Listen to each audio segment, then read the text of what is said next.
Grossman, and our today's book is this one here. So at the end of today, I understand that Deutsch needs to leave.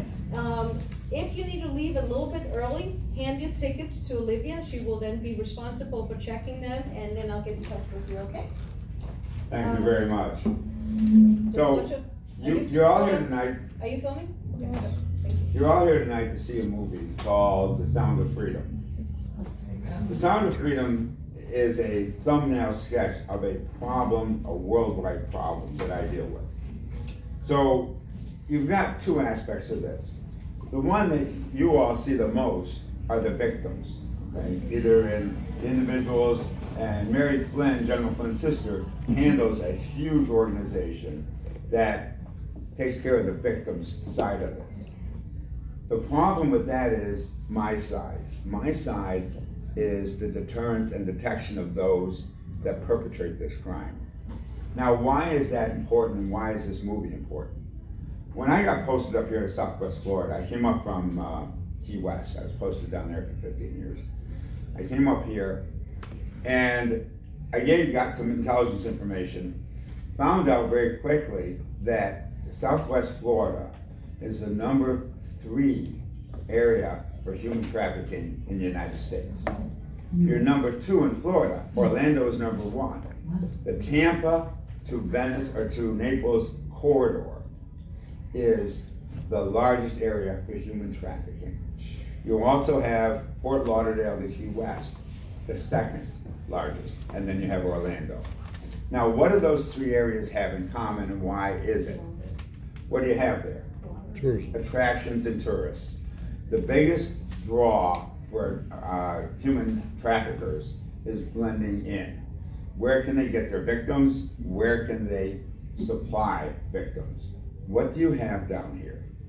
You have a massive tourist season, and you can move your victims through the airports with relatively little suspicion, and that's done. Now, what is this as it has an opportunity to impact you? When I got posted up here, we were looking at about $150 billion a year business.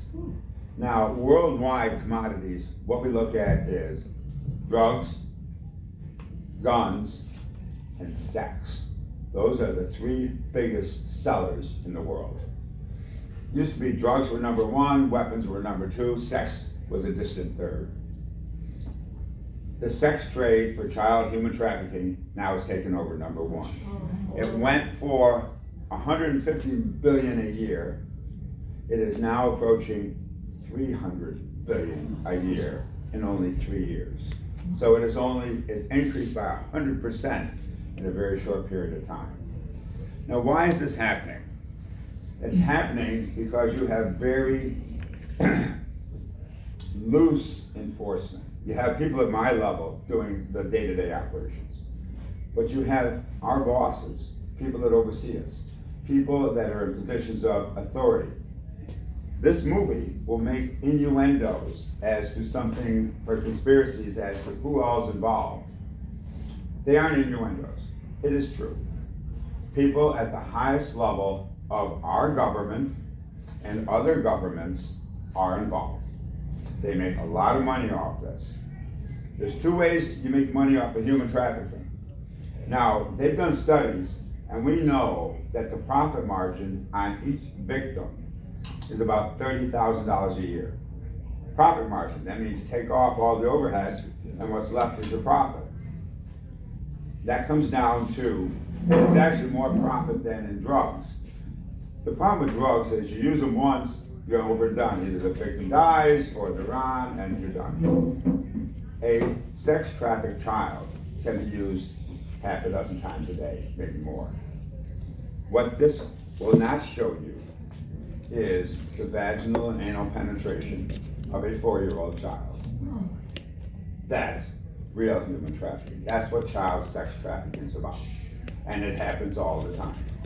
What this will not show you is the dissection of young children under 10 for their organs. The sale of human organs children's organs is a worldwide business. That's part of this. You're not gonna see that here. You're not gonna see all the politicians with their hands out getting money. And we conservatively are estimating about 80% of all politicians have been tainted in some way. That is a high number, and that is a problem. Because if you have that high number of individuals running your country, or your state, or your county, you have a problem, because they look the other way.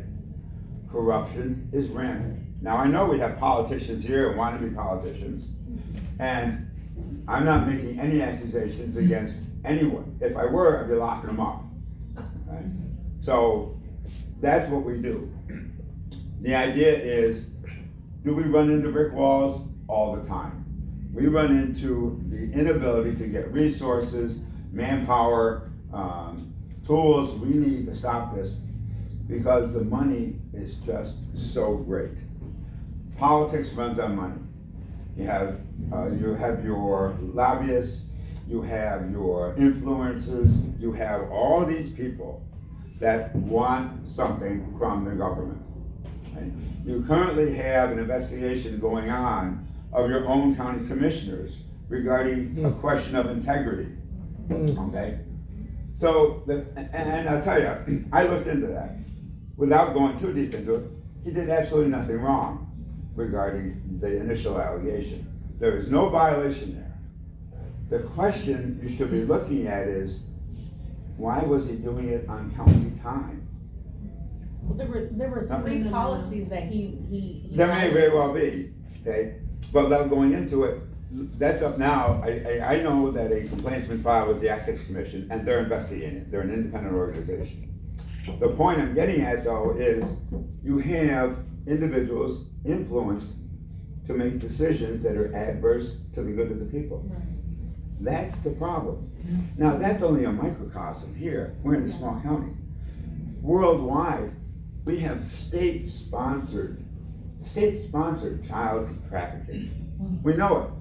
The governments of these countries, Afghanistan, Saudi Arabia, United Arab Emirates, state-sponsored. Now, how can I expect you, one person sitting in Charlotte County, to do anything? You know how you do it? You have a man running for governor. You have a couple of people running for governor. Each of them are in this area. Ask them, what have you done to combat this? This is a problem here that no one wants to talk about. What have you done? Send them a letter, send them an email. If they get enough emails on their doorstep, your politicians have to change because they don't want to confront it. And when they do confront it, they have to be honest. They can either avoid it and deflect, or be honest and say, listen, I'll look into it, or something. So what have they done? So what have they done? Well, I don't like to, I don't do politics, okay? I have to be apolitical. So there's been less than stellar response from all your politicians. Let me put it that way. Okay? It has not been on the forefront of their agendas. The motivation for why that occurs, but it has not been there. There's a lot more that needs to be done. The laws are on the books. We have laws on the book. When you go through, all of you have flown before. When you go through the TSA checkpoints at your airports, you realize the law requires them to have an officer, a trained officer there, at least to detect and deter human traffickers. That's their only job. Did you ever see one? Never. They're not there. The law requires it, but they're not there. Why aren't they there? Why? Why aren't they there? Because bosses from above, Washington, send down the orders that say, distribute your assets elsewhere. They prioritize. When you prioritize, you take it away from the initial function of detection and deterrence of human trafficking. Now, the traffickers know this. Southwest Florida International Airport is a major hub for transporting victims. You know where the next closest hub is? There's a couple here. Venice. Venice Airport. Yeah. We know it. They come in on commercial flights. We know they're coming in, and we're watching. It's very different. The sheriff up there knows. Sheriff Kamel here knows. He's done a lot. I work with him, and he's done a lot to make sure that Punta Gorda is not accessible. So you have to give him a lot of credit. Are these kids foreigners or what? Pardon? No, what it is these are people that are business people. It's just a dollar bill. No, I'm talking about the victims. Our victims primarily are coming from either Africa or India or the Far East. That makes up the majority, probably 60%. 40% come from Mexico, United States. There's a lot from both. Now, the biggest consumers of child sex trafficking are two countries. Any idea which two? United States. The United States is one. In fact, they're number one. United Kingdom is number two in the world. They procure more children for sex trafficking than any other country in the world. So how does somebody here get a 4-year-old where they kidnap them or? So, how they do it? How many of you have computers at home? How many of you have children at home? How many of you watch your children on the computer? That's how they do it. The cyber teams now know that they are enticing children through computer games, through the technology that every child now has, that they are texting, that they are Snapchatting and all these other type of social media things. Well, like a 4-year-old's not gonna be on that. Really? Yes, they are. Oh, yes, they are.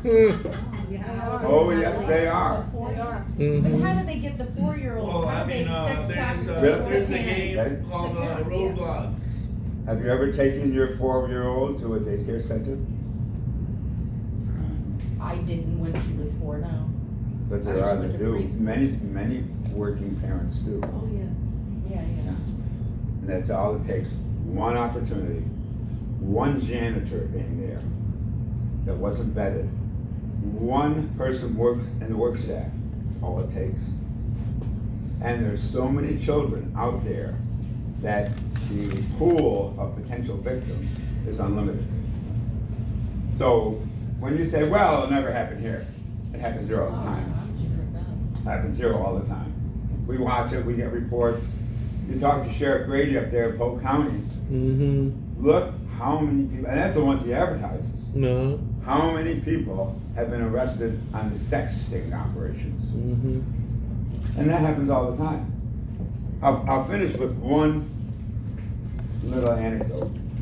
We put out a advertisement on the back page of a newspaper that kind of was people's prurient interest, because it has to do with sex.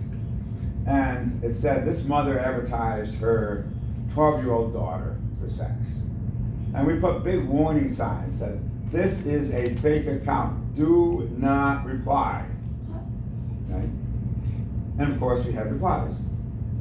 And then reply goes to a next website, and we have big neon letters that say, this is a scam. We will arrest you. Do not reply to this. This is not going to happen.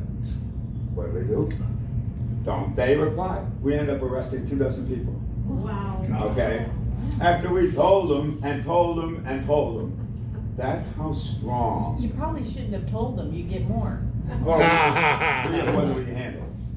That's how strong the interest is in child sex trafficking.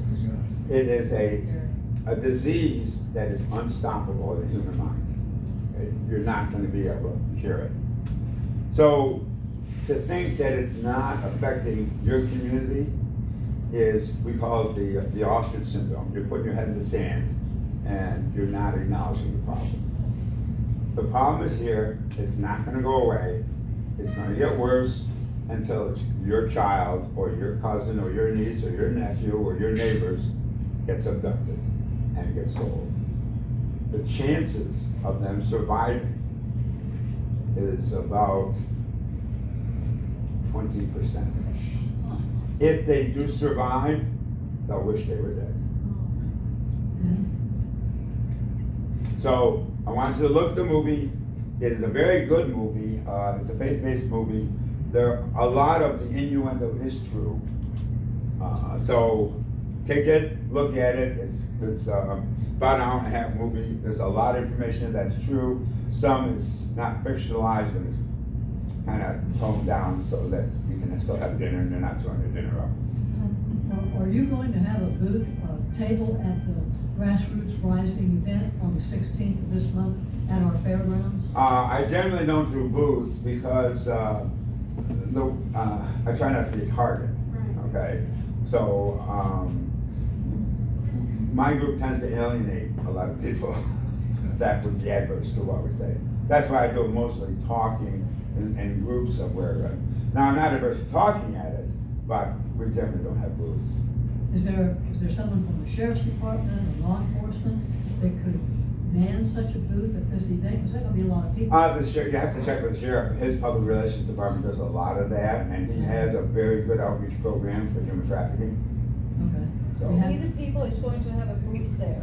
Yeah. So if there's any material that we can hand out to people, any flyers, any contact, if anybody knows of somebody, a hotline, then we'll be happy to put that So Operation Blue from the Department of Homeland Security and HSI Homeland Security Investigations has an entire packet that you can get. Just go online, they'll send you flyers, handouts, everything you need for that. I'll get with you to get Yeah. the right link for that. Thank you very much for so your time. Thank you.